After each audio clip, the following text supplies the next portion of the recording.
All right, take 15. Welcome everybody to the first episode of the Special Sesh. Not the Special Sesh, just Special Sesh. I'm Andy Lyman here with my buddy Matt Kennicott. Matt, what's up? What's going on, Andy? It's good to be here. Yeah. So first episode, I guess this is where we have to explain to everybody what our goals here are, right? I don't know. Yeah, we actually have some. And we, for folks that are watching this, hopefully the other thing we released also is our little extra bonus episode, right? Hopefully we'll get that going where, folks can watch us, share a little smoke together and kind of just BS, have some chit chat and be more grown-ups, I guess, I guess we are grown-ups, but go towards grown-ups, right? Be more I don't know. Illicit. Sometimes I feel grown uppy, and sometimes I don't. Just I don't know. I don't know what to think anymore. it's Yeah. it's all a mess, you know. Yeah, I know. It feels like it's one thing if you're the only adult in the room, but like if you're the only adult in the entire country, it's good. Yeah, there's very few of those left. Yeah. I don't know. I regularly I feel like I'm the only adult in the room sometimes. Just the way people handle themselves in situations anymore is very weird. it's it's not Yeah. it's not how we grew up, you know? So you travel across we'll get to the nitty gritty here in a second, folks. But you travel all over the state. You live in a rural part of the state, but you Yep. travel to all the rural areas. What sort of differences are you seeing? Big differences of like how you said people carry themselves. Are you seeing stuff in southeast New Mexico different than northwest? Well, as far as the cannabis industry goes, people in Albuquerque are very cutthroat, and I won't get my throat cut saying that because it's the truth and everybody knows it. But you go other places in the state, like Farmington, for example. Even though they're competitors, there's a lot of working together. In fact, I think it was last week they had the cannabis crawl. So you go from shop to shop collecting stamps on this trail, and you get cool stuff at the end of it. Places like Sunland Park, there's a lot of competition.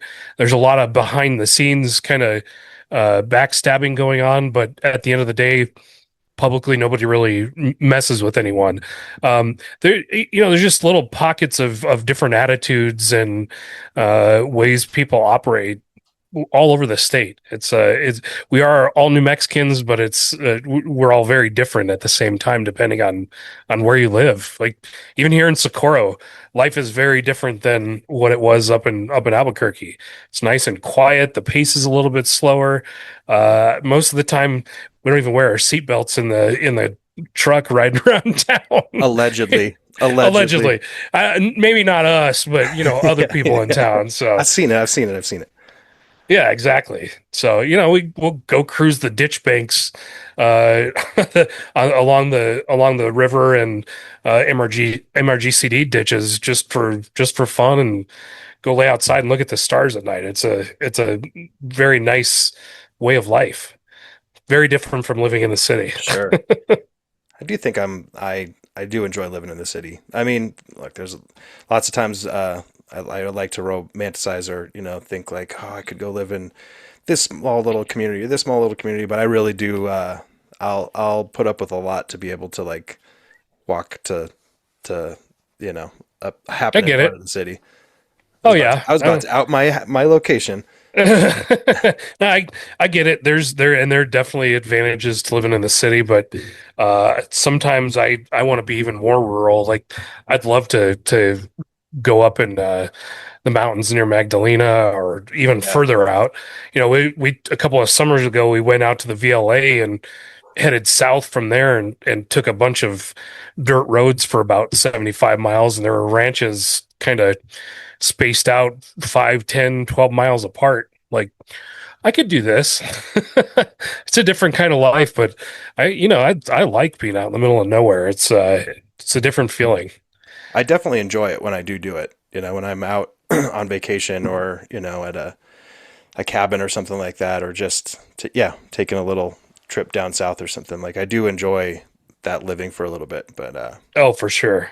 um, well, actually, that's good. We're talking about. That's kind of what a lot of what we're going to be talking about for this, our plan on this, right? Is, New Mexico politics, national politics, current events, hot takes, bad Hot takes. takes. Yeah. Uh, Hopefully sometimes it'd be like no takes. No, I'm just kidding. Yeah. So, we did a little extra episode, that everyone can watch, or a little bonus piece. But for this one, Matt, you want to take the lead on explaining how we even know each other? Yeah, for sure. It's a long and storied history. No, so I was working for Governor Martinez in various roles, either in her office or um, boy, in three different agencies. And I was doing communications and policy and legislative work and a lot of different things like that. I wore a lot of different hats in that administration. But Andy was working for different media outlets, and we I'm sure we connected on several occasions. As I was a public information officer or PIO for the state, and Andy was doing his job as a journalist. Yeah, I wouldn't So say that we necessarily had an adversarial relationship, but we had adversarial nah, roles, right? Like, we were both, yeah, uh, which I still believe that, you know, press should have an adversarial role in this whole thing, right? Like, absolutely, that's the yeah. arm of, but yeah. So we were we were at dinner the other night. We were talking about this, and I think that was the thing that like blew the minds of some people that we were sitting at the table with, when we were like, yeah, I used to report on politics. Like, I used to report on his boss, you know, and Hmm. like his job Yeah. was to, you know, be a press secretary basically, or a comms person, and my job was to like be like, yeah, I don't want to talk to Matt. I want to talk to, you know, so and so. Yeah, there was a lot of that. So, Yeah. which I get, you want to talk to the person that's in charge, but you and I both come from more old school politics. I think, like, I came up in a time in New Mexico politics where we had somebody like Kenny Martinez from the Grants area as Speaker of the House. My boss at the time was Dan Foley. Those two were best friends. Their families got together. They celebrated everything together. In the house, they were able to have that, like you said, adversarial relationship, but it was very respectful, and you could actually work on things together and work through things. And um, I think you and I kind of come from that type of tradition, maybe kind of last in the line, Yeah. where you can have respectful disagreements and still work on things where you do agree. It's hard for me for myself to know where, um, if that's true, where that begins, and where, like, just being fed up with partisan, and maybe it was because I was, you Yeah. know, because I reported on politics for so long. I just, that it became made me very jaded on all of it, you know, like, Hmm. didn't change my Hmm. beliefs. You know, it wasn't like I was, frustrated at any one particular party that drove me to decline to state votership, but it was more just like, oh, this is all just a kind of a circus, you know? It's And a giant circus. yeah, It's even worse at the national level. State level, you still have a lot of folks that are very ideologically driven. From their backgrounds. I think more at the national federal level, it's a show. It's oh, for feathers of the sure. same bird for sure. So it happens a lot at the state level. I said earlier, organize locally. I truly believe politically that's where you can make the most difference. Like, run for school board. You'll be directly impacting the lives of our future generations. Run for city council. Run for mayor. They're all thankless jobs, but being an elected leader isn't supposed to be something that you're thanked for. You're there to do the hard work and help your community find solutions to hard problems. Totally. And yeah, I think, That's what it's supposed to be. um, well, and I think it's to the point where, like, I don't even bother saying out loud, pointing fingers at being more divisive in politics. But the fact of the matter is it is super divisive now. Like Oh yeah. uh, Yeah. that, and not even to the point of like just to say like it feels like no one can say I voted for somebody and then and then being like yeah I was wrong, like, or I'm not happy with what he's Yeah. doing. Yep. You can't change your mind anymore. You can't openly or respectfully criticize somebody's positions on anything. Right. You can't resign without being called names or being claimed you're a leaker. Yeah, you know, I mean, I guess that's crazy thing is that like this presidency, it makes it almost so much easier in my mind to separate the actual politics of or like policy disagreements in some of these things because I'm like looking at it objectively. I'm like, we are seeing some wild stuff that I think people haven't ever seen or haven't seen for a long time. Like just between like decor and like I don't know, just messaging. I mean, you're a comms guy, it, right? Like I'm sure there's sometimes you're like, who told them to say any of that? Man, yeah, some of the stuff that comes out of this White House is unbelievable. Like you said, decor, for example, Yeah, the gaudiness that's there now. I've been there several times. It's a beautiful place for America, and like it's gaudy now. Plus, yeah. they're doing things like putting Joe Biden's auto pen signature up on the wall in place of his I portrait. Like that. you still have to respect the office. That is totally disrespectful of the actual office, regardless of Joe Biden the man.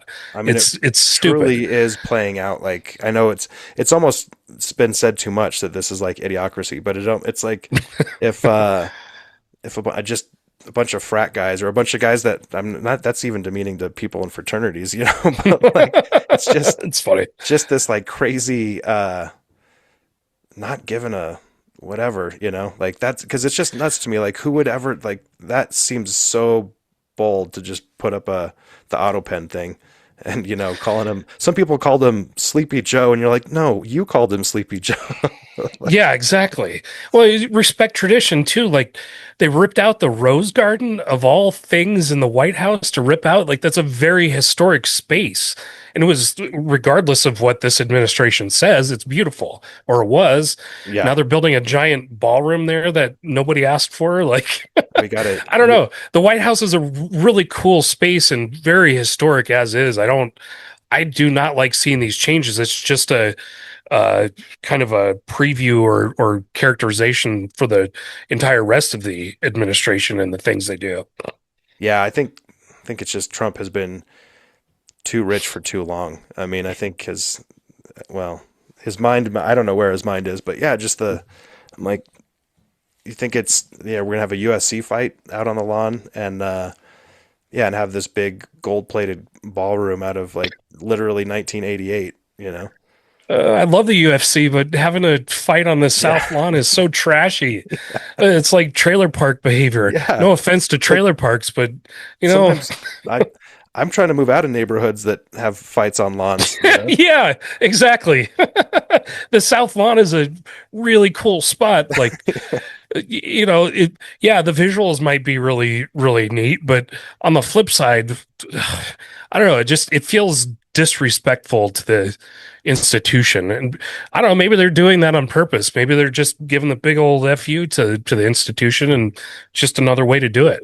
Imagine how rough a loss in that would be. Like I mean the high from the win would be amazing, but the low from the loss, oh man, you would Well, just and the way they're setting the card too is every fight has an American fighter versus some international fighter. oh, I didn't know that. So that's even worse. What if yeah, Yeah, it's like exactly. So yeah, I wonder if yeah, UFC is gonna be like the US is like soccer, where just start having hooligans yeah. and fights in the stands. Yeah, and just like so territorial about it too. Like this is straight out of Rocky too. Like we're gonna have a Russian against an American, and Yeah, seriously. It's hilarious. The whole thing is hilarious. I don't know. I'm so mixed on so many things with these guys. Uh, well, so we're off to a good start, right? We're in the hot topic of Trump, right? Just kidding. I'm just Always a hot topic. I'm making a little fun of us, but it's our first episode, so we're figuring it out. Yeah, I guess. Well, if this comes out when I hope it will, if we can get it up by Sunday, it'd be maybe it's a big get, but whatever. We're you and I are going to be hosting on KKOB in Albuquerque in a few days on That's right. Monday the 30th. Yeah. Um, Boy, the 30th already. yeah, We I just know. did that on March 1st. I know. So I know. It felt like two it's already weeks been a ago. month. Uh, Yeah. so yeah, I think we'll be talking to hopefully Patrick Lohman from Source, New Mexico about you and I have been texting about this, the whole kerfuffle, I'll say, with the state fairgrounds. Oh The my cluster that God. is the basically what happened is, in case anybody needs caught up, which I hope they don't, is uh,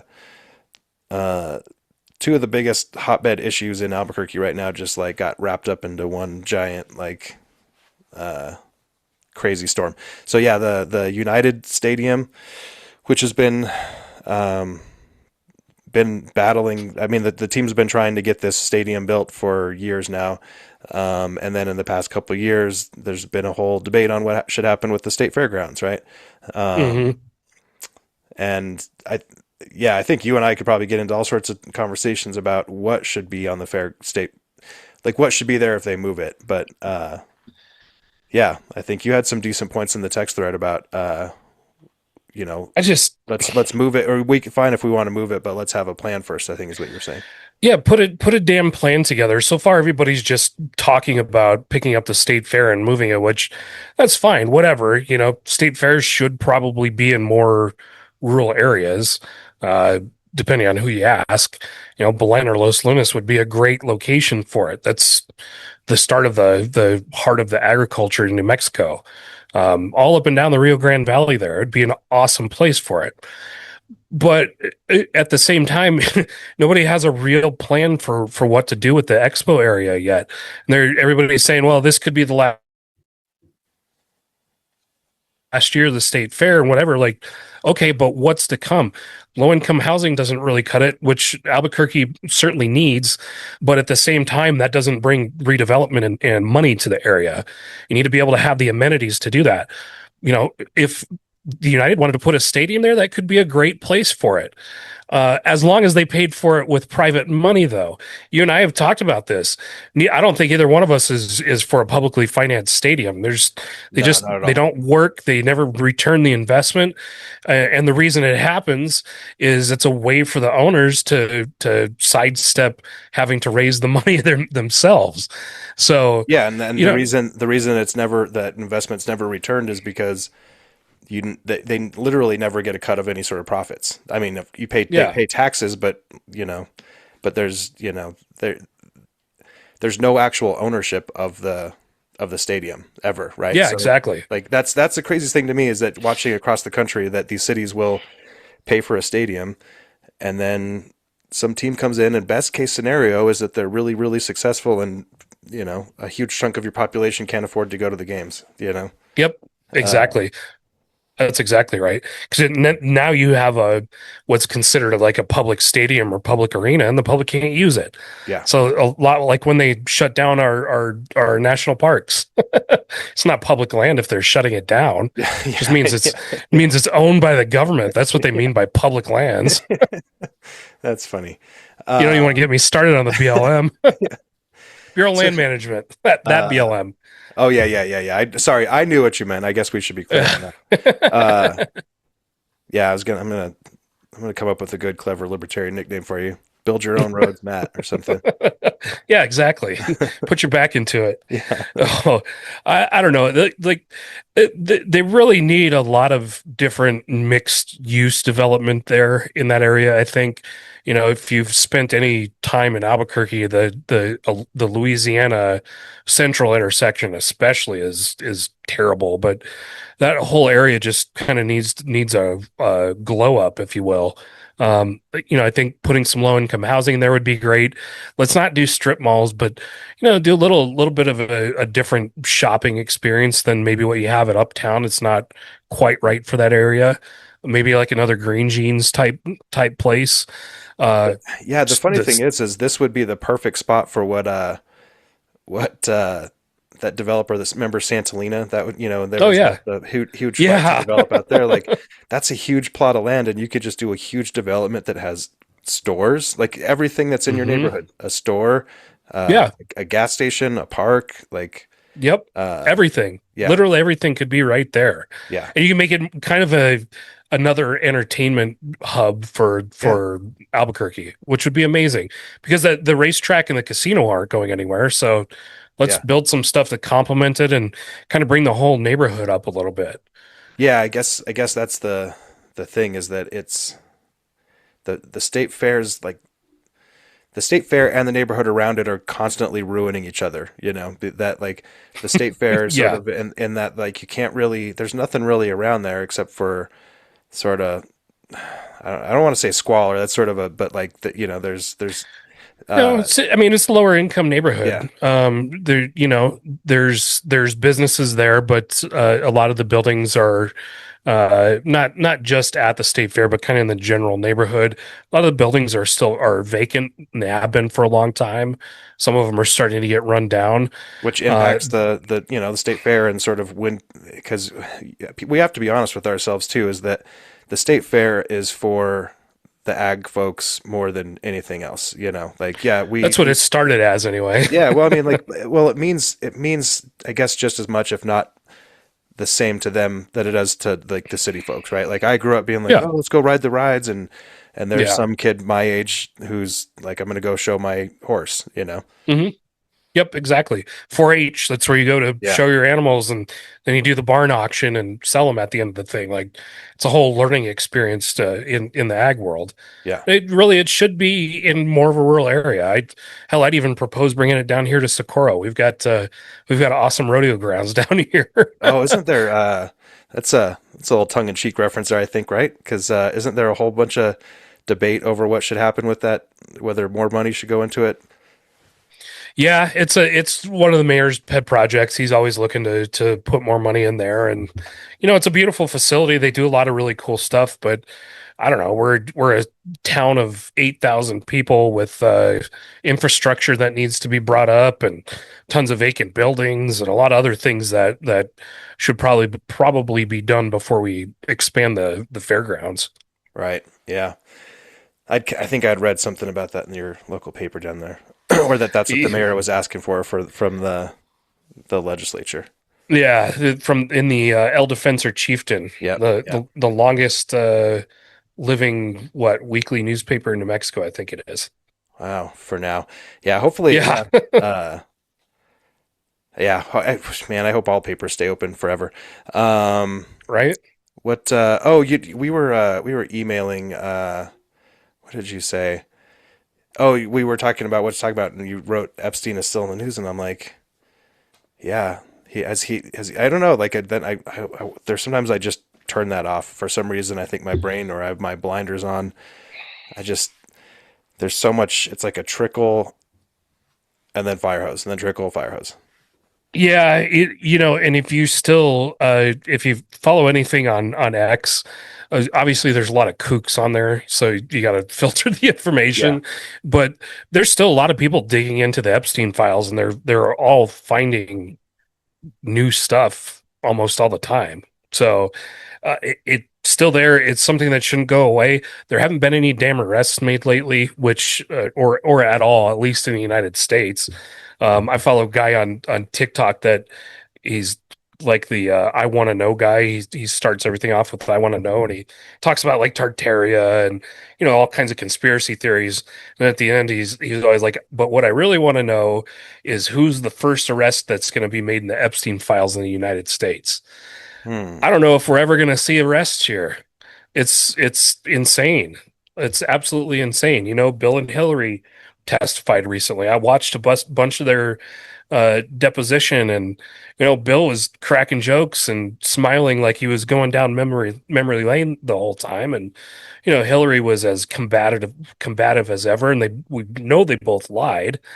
So, like, is anything really going to happen? I don't Uh, know. I had that same question. I will say that this is see again going back to I guess we didn't get into this before about differences. One of the things back to not to cut you off, but I was going to say You're good. it's funny. I see the same thing you're talking about. It's so funny how we just uh, totally saw that different ways. I mean, I did see Bill Clinton acting weird and old and whatever, but like it's so funny. I saw Hillary. I saw like a lady who was like, uh, I'm just here so I don't get fined, like a Marshawn Lynch reference, but Yeah, not that, but she's like, I think she wanted to show up, right? Wasn't she like, yeah, fucking put me on, and make it public, yeah. answer all these questions. I I also, guess the point I'm making though is yeah, they showed up, but were we ever gonna get any shred of truth out of yeah, their sewers? No. It doesn't matter. I don't think it matters the venue. It's it's just who they are. yeah. You know, Well, Bill lied under deposition when he was in the White House. look, they're politicians for sure. Uh, Yeah.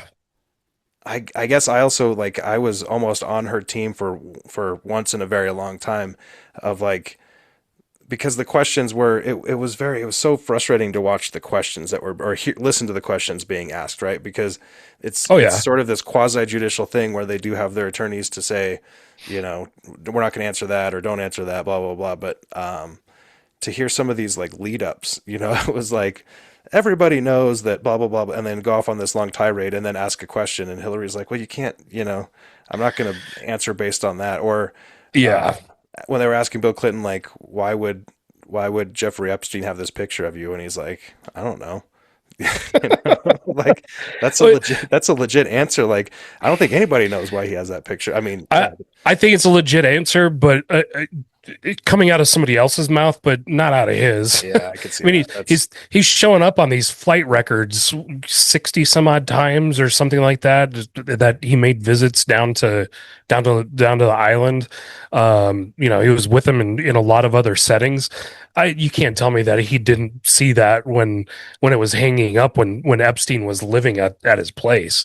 Like, yeah, I will say, yeah, there were some things that, when Hillary said she didn't know who Jeffrey Epstein was, and I was like, I don't know.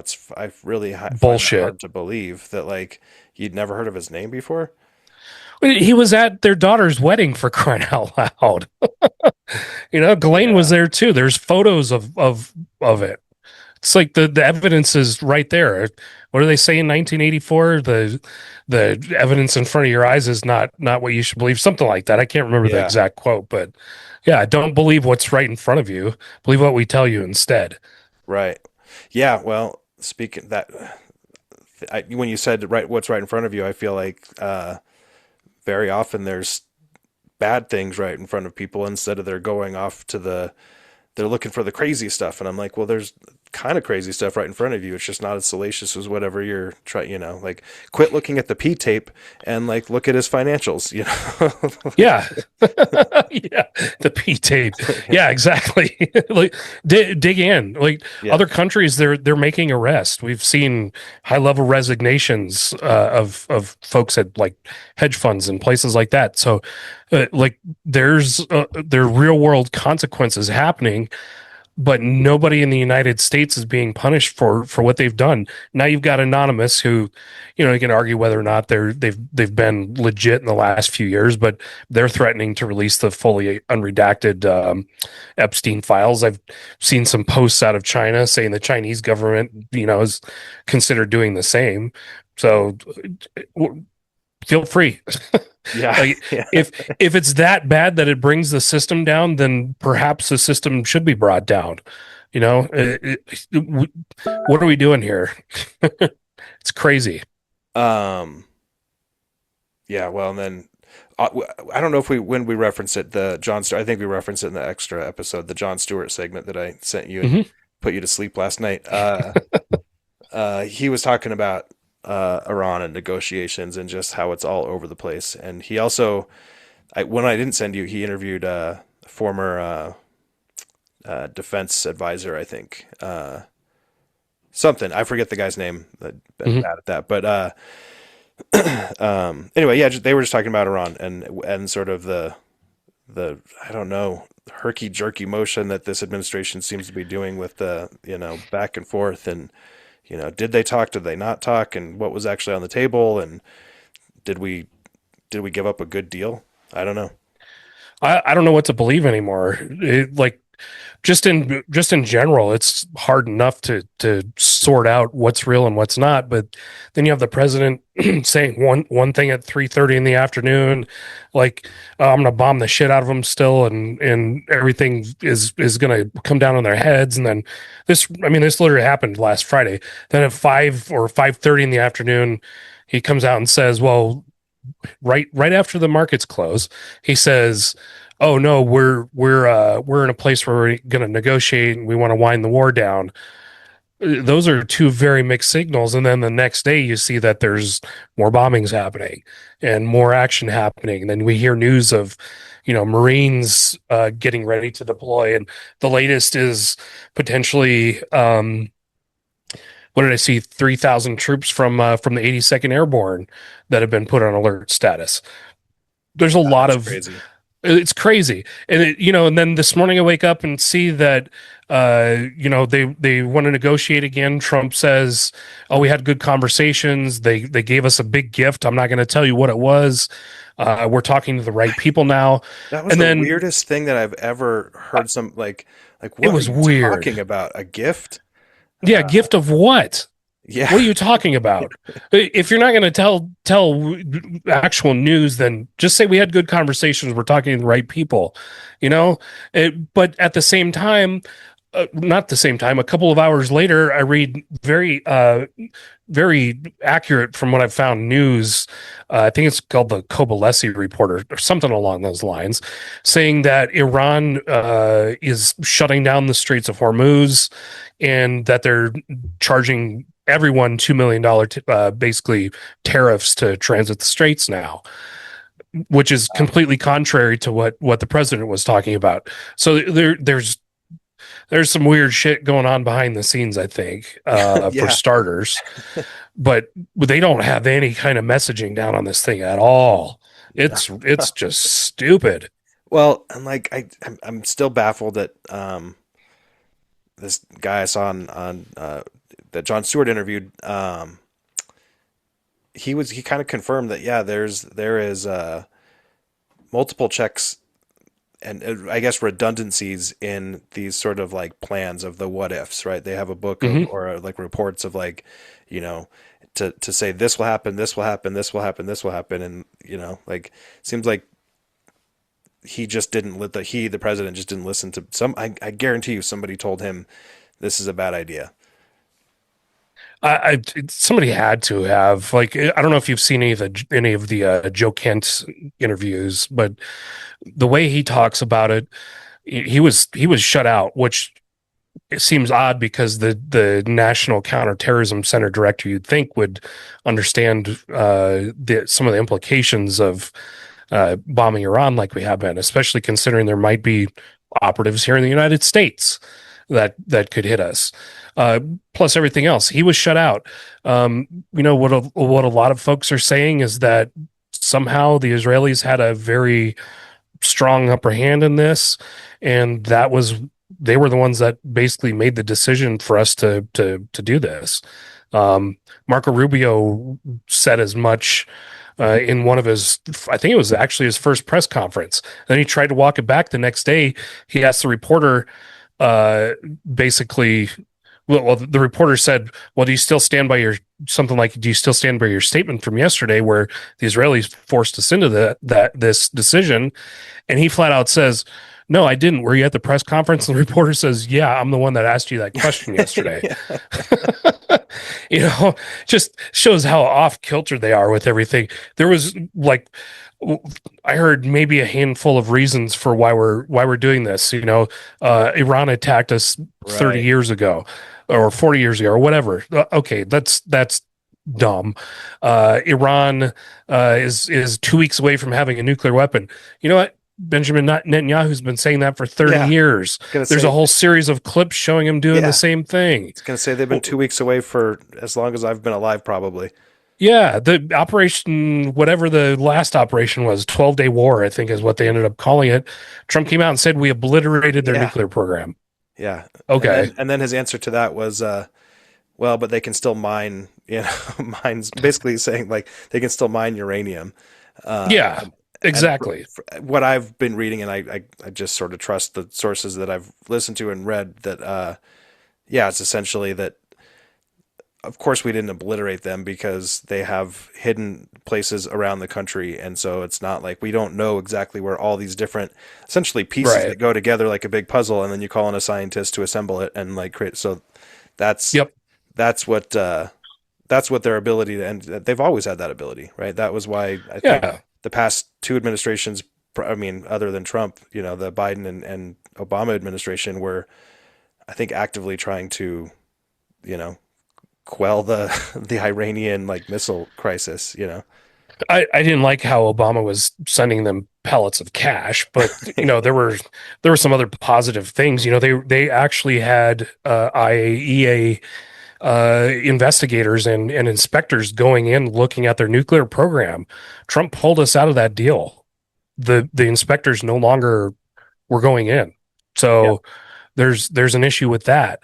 They it's not surprising that they have facilities all over the country. We set our nuclear programs up the same way. You sure. don't want all the components in one spot all the time. You have to, you got to keep things separate so you can keep the program alive. The Manhattan Project set it up that way, and we still do it that way to this day. Is that how you store your nuclear weapons, just in different places of the state? Yeah, they're in different areas. You'll never find them either. Oh, all my nuclear warheads fell off a boat. My boat sank. Yeah, all my firearms and nuclear weapons are at the bottom of Elephant Butte. We had a boating accident, so Yeah. Uh, yeah. I mean, that stuff's crazy. Well, and then it also feels like there's just so much happening all at once, and it's like, well, how many other like crazy things, and it makes us forget about stuff, right? And your other notes that you sent me was Cuba, right? That yeah, their power crisis because they can't get oil, right? there's no oil. They've been without power now, I think, for 2 weeks. Wow. I saw a video yesterday or last night. The only place in Havana with power right now is this hotel where these communist activists are saying protesting the fall of the communist regime, while all the people are without electricity. Now they're without food, they're without basic services, and this hotel of activists is lit up like crazy. Uh, Uh, I don't think that things were as bad as Trump would have probably wanted people to know when, as far as, quote, liberating Cuba. However, it wasn't great. I went there once, yep. I think 2017, something like that. Oh. And it was just on a cruise, so like I just popped into different cities, and Hmm. I mean, it was great. I think people were nice. It was a beautiful country, uh, Yeah.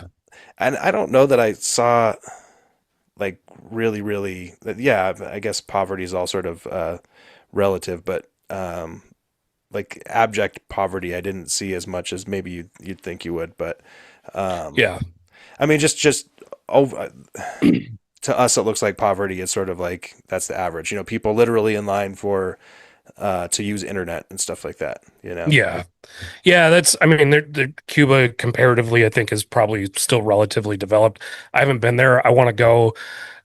I don't really trust any communist government. Yeah. So, I would want to wait. I don't know. From what I understand, talking with acquaintances who are Cuban, they said it's not a good place to be. Oh yeah, I, sure. I've got to take them at their word. Yeah, So yeah, I don't yeah, know. yeah. I don't think it's. I Either, don't. I don't think it's. They're not thriving yeah, necessarily, but I don't think it's as bad as, like you said, as like what Trump would make it out to be, or other people would maybe make it out to be. But you want to see abject poverty, just hop over in the Caribbean to like Haiti, for example, yeah. Oh yeah. or go overseas to a place like Azerbaijan. I went there on a political exchange, and my God, you talk about people just surviving in some places, and the divide between rich and poor is just disgusting. Uh, So there's a lot of that. yeah, I think I'm just thinking now. I almost feel like similar to Iran, where it seemed like maybe we were and look, there's a whole separate argument about whether Iran should have been trusted with money uh, as a enticement to you know abide by the peace talks that they Yeah. whatever peace deal that they had going. I think that was the intention, right? I think Hmm. the argument would be is that the best way to ensure that that happens? I don't know. That's a whole nother conversation. But that they were making some sort of progress with Iran, and I feel like for generations now we've been slowly making progress to like one day open up commercial exchange with Cuba. You know, Yeah. Well, I mean, you can go get Cuban cigars in places in Florida. I mean, you could but before, but it's legal now. Key West, I had some Cuban cigars down I there. just Um, suspect things could be different here pretty soon. You know, like they could be very different. all that progress that slowly as a country made and as two countries, right? I mean, like Yeah. their government changed, their I mean not government changed, but their leader changed. Uh, and there was sort of like more of tourism happening. You know, there was Hmm. extra visas. I think there still technically is. I think there's a something like support the people of Cuba visa or something where it's like you'd have to go stay with like at an Airbnb or with a family, Yeah. and sort of shop local essentially. But Oh yeah, and one of the interesting things about all of this too, if you start piecing together like Venezuela, Cuba, Iran, these are all places where strategically in the whole geopolitics of the thing, either China or Russia have had strong footholds. And with Trump implementing a new, I guess you'd call it Monroe Doctrine, where we take care of things in our backyard, uh, Cuba and Venezuela start to make a little bit more sense now, especially with his threats to other South and Central American countries. I mean, one of his first acts was to kick China off the Panama Canal. So right. China's no longer running the Panama Canal. That was a pretty clear indication of where he was going. I definitely am a no new war guy. I'm tired of this. My brother fought in the GWAT, and I've seen how it's impacted him. I have other friends that fought and how it's impacted them. We've got so many things going on here at home that need fixing first, and they're asking for a supplemental appropriation of $200 billion to continue running this thing. It's outrageous. We just had a report come out this morning that said that we're insolvent. We've got something like $47 trillion in what do you call it, in like debts and other things. I can't remember the official word for it. And we've only got like $4 trillion in assets and actual income coming into the United States government. The entire federal government is insolvent, and we're still spending money like, I don't want to offend drunken sailors.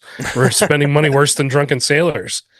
So like, yeah, it's good to want to help other people in foreign lands and give them money and drop bombs on their bad leaders, but we're not doing anything to take care of Americans first. And I thought that's what this administration was going to be. Yeah, well, I think everybody, well, you know, if everybody thought that, but everybody heard him say he was going to make it great, right? Like, Yeah, exactly. uh, sold a lot of red hats. Um, Yeah. yeah, I don't, um, I don't know. I mean, I think even it's like every year with him, and I really didn't mean to make this whole episode a anti-Trump thing, but or Very good. critical of Trump thing, but I'm more than happy to talk about some good but things he's done too.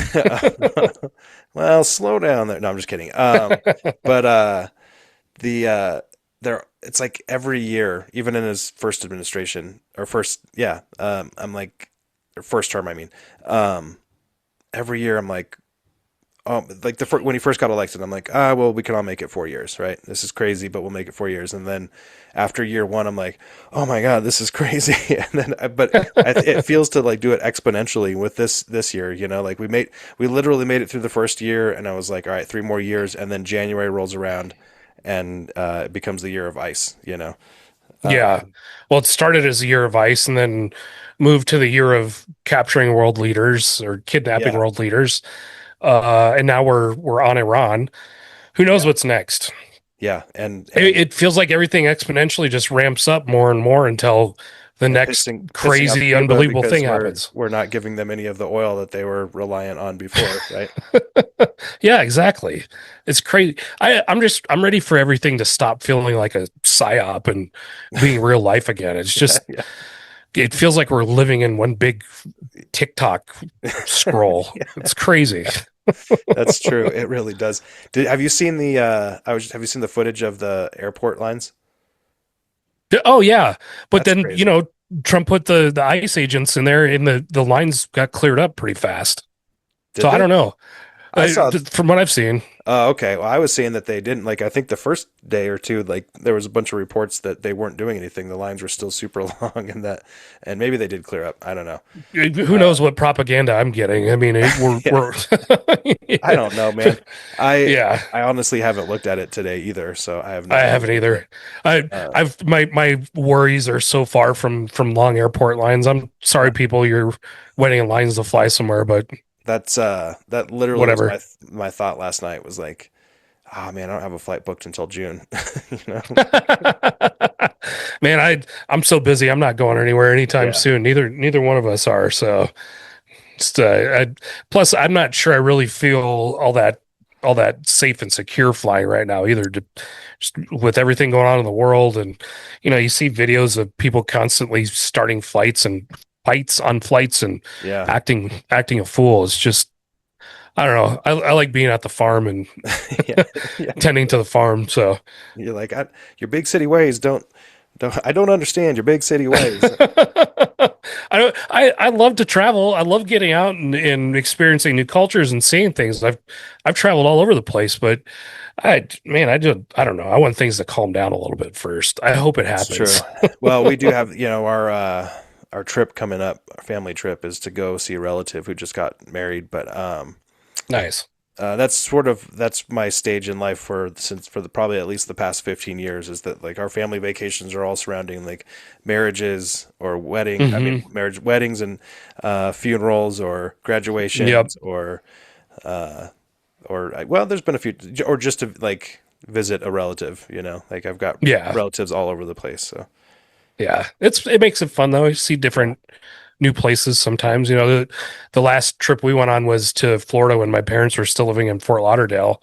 My brother still lives down there with his family. So my parents and Veronica and I went down to Key West for a Oh week and man.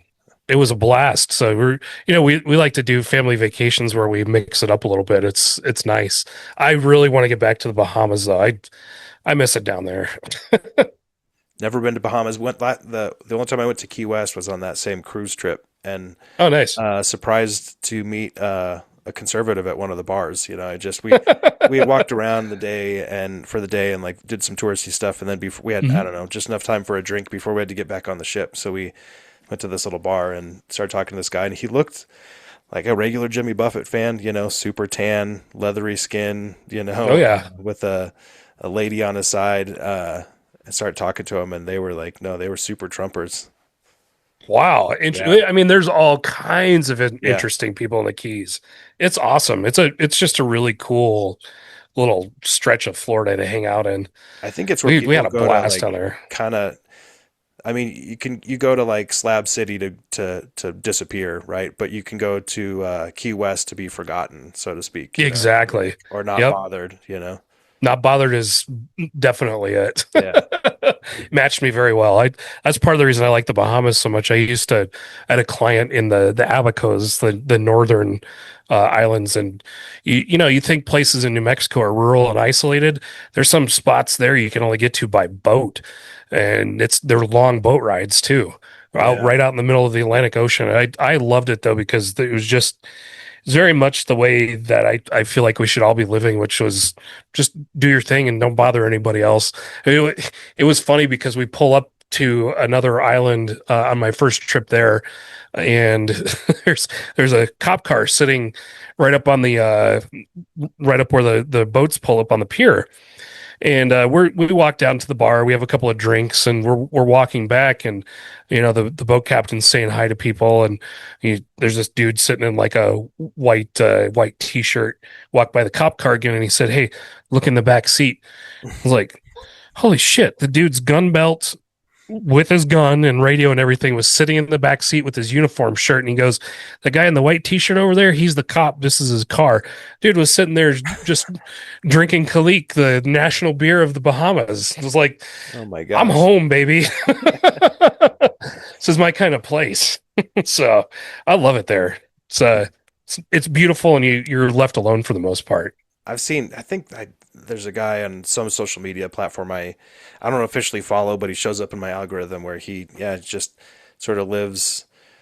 It's off the grid, but there's not really a grid to be off where he is. Hmm. Lives on some island, and Nice. I think maybe there's electricity there, but it shows. He has to take the boat he has to get on his little three wheeler to like get to the boat to get to the store. Yep.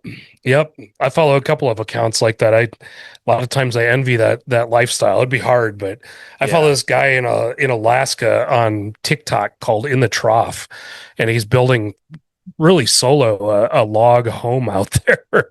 He's homesteading. Oh wow. Man, some of his winter trials have been crazy. It's nuts. It's a neat watch. I think I'm I'm not too sure much. I'd, It's easy for me to romanticize it, but I'm too much of a wuss oh yeah. ultimately. When I see that, I'm like, ultimately, I would want to go visit that dude on the on Yeah. his not compound. What am I trying to say? On his Homestead. Yeah, island. his homestead. Or Yeah. yeah, just or any of the homesteaders. Like I'm like, I would love to. And of course, that's the worst thing to tell somebody is like, can I come visit? Or not? Can I come visit? But like, you should make it a tourist thing. Yeah. Yeah, right. And they're out there to be left alone, baby. Yeah. That's funny. Although we're, man, it's wild. We're in an age where they can. That's like, I'm sure not a huge portion of their revenue, but like, I don't know. That's their equivalent of like Ubering for money or doing DoorDash for a little extra cash. They have these uh, like yeah, TikTok accounts, social media Yeah. accounts. They're just monetized off of that. Yeah, exactly. It's the whole social media thing is just fascinating because I remember when Facebook first came out, I was living and working in DC. And it was like, the hell is this Facebook thing? All these college kids that were interning around me were like, "Oh, check it out! You have to have like a school address and all this." And I don't, I never remembered my UNM address, so got on Facebook and was like, "Oh, that's kind of cool. It's a way to see other people." Yeah, Whatever. yeah, Now it's like all consuming, and you can make a shit ton of money if you do it right. It's insane. yeah. I It's remember a quick remember shift. learning about Facebook after I'd already had a MySpace. I remember Yeah, MySpace. I had a MySpace page, and then Tom was all of our first friend on yeah, social media. MySpace was I was thinking about how I would explain to like my kids what MySpace was, and the best way I could describe it is like it was more of like a little mini website. I know you had friends and you Yeah. could see people's posts and like a mini website with a blog, right? And Yep. like That's uh exactly right. I can't yeah, could you post just like pictures? Well, I mean there also wasn't at one point wasn't YouTube. I think YouTube didn't come out until 2005. Yeah. Yeah. As So well, that not well after MySpace, but you know, there was no way you could embed like YouTube yeah, videos or yeah, anything yeah, early yeah. on. Yeah, there was none of that. Yeah.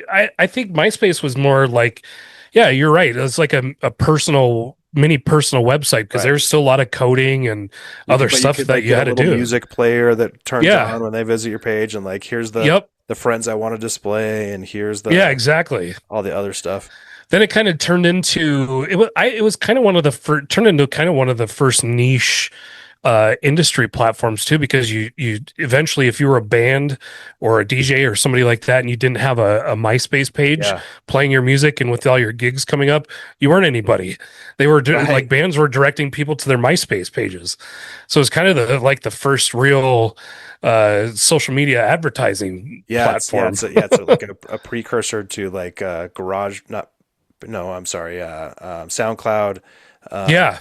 or any of these sort of like, yeah, this is where our music page, or Hmm. uh, Yep, exactly. Wild Time. So man, we sound fucking old. Uh, Old.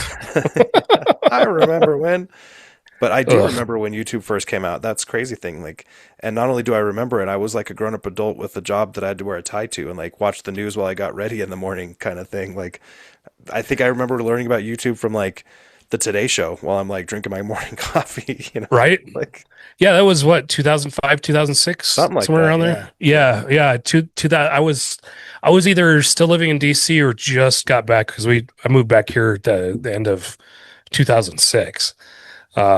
Then that's when technology was starting to go like crazy. I had my first full smartphone with email and web browser and a camera on it. It's like, man, that thing was a brick too. It was like that. I can remember getting certain things that I didn't actually need at the time. Like, oh, so that doesn't make sense. But like, my first email was in high school, but I didn't have a reason to have an email. Like literally Yeah, just sat empty, and there was no such thing as like quote spam then. So it was literally just I know there was an inbox with like maybe I had one message that I had saved in there. I forget what, maybe it was the setup email or something, but right. yeah, I remember, trying to get my friend like, hey, I got an email address, and people are like, cool. I also have your phone number. Um, and Yeah, so, just call me.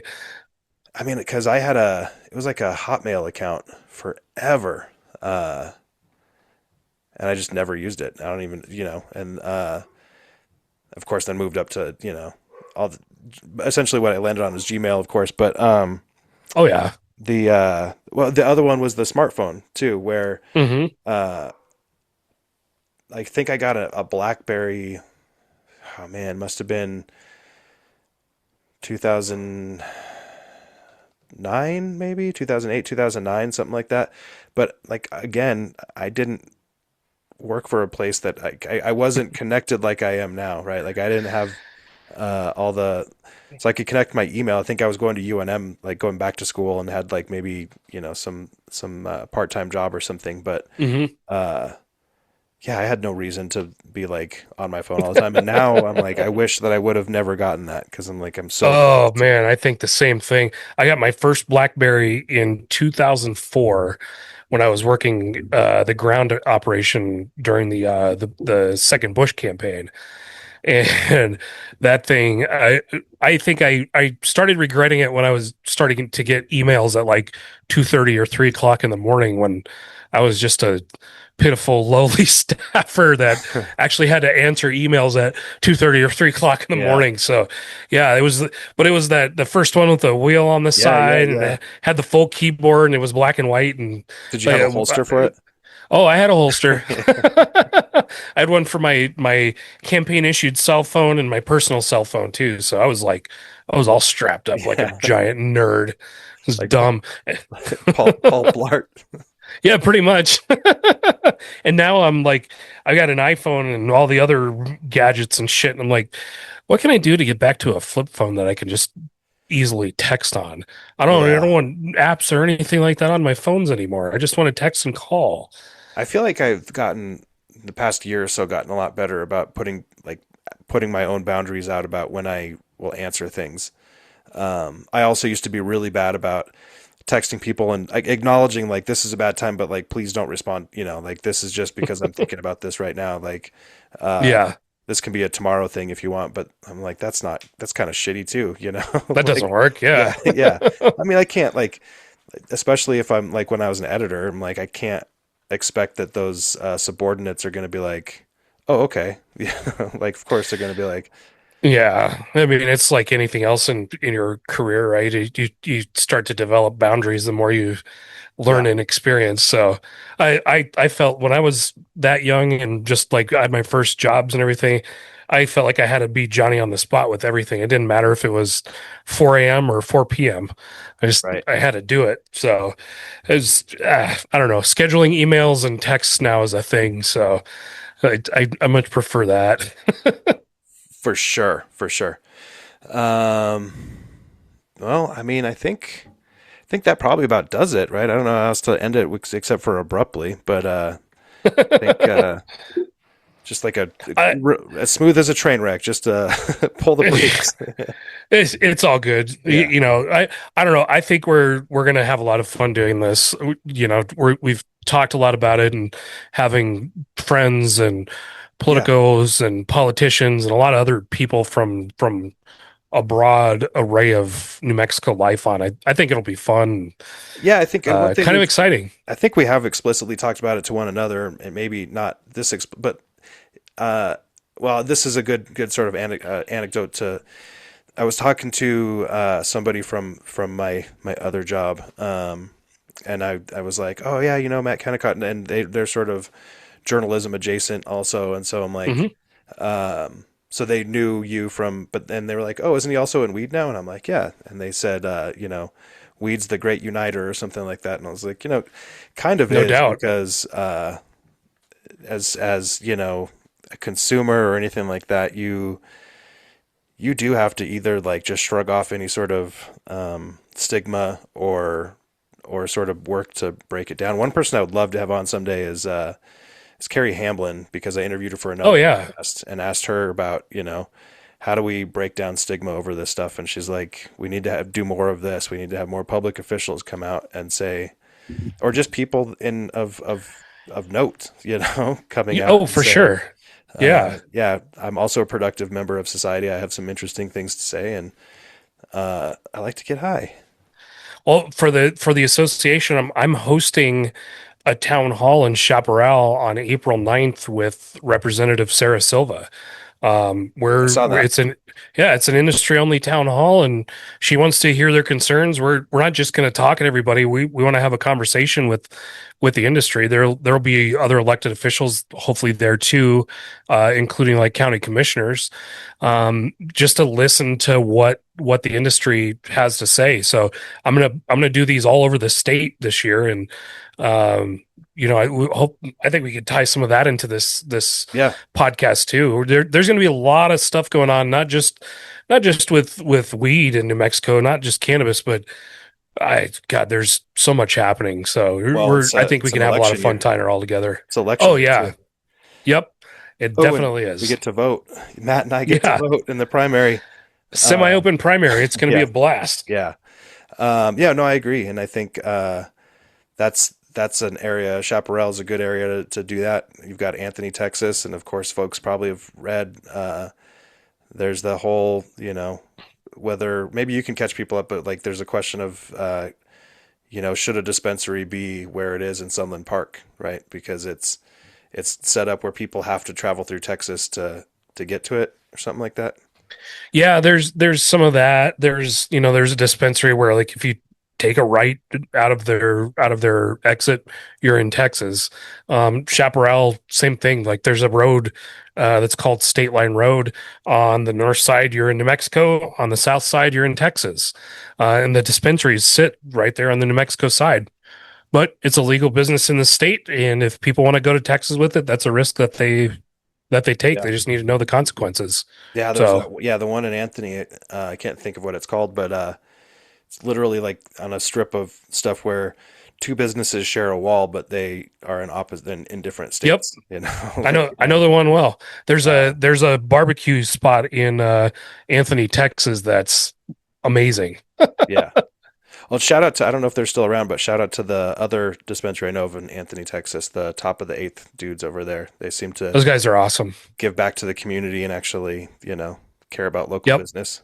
True locals. I Yeah, like those guys a lot. yeah. Good dudes. Yes, Well, all sir. right, Matt. I think this was Thanks, I'll Andy. call this a success. Yeah, I think so.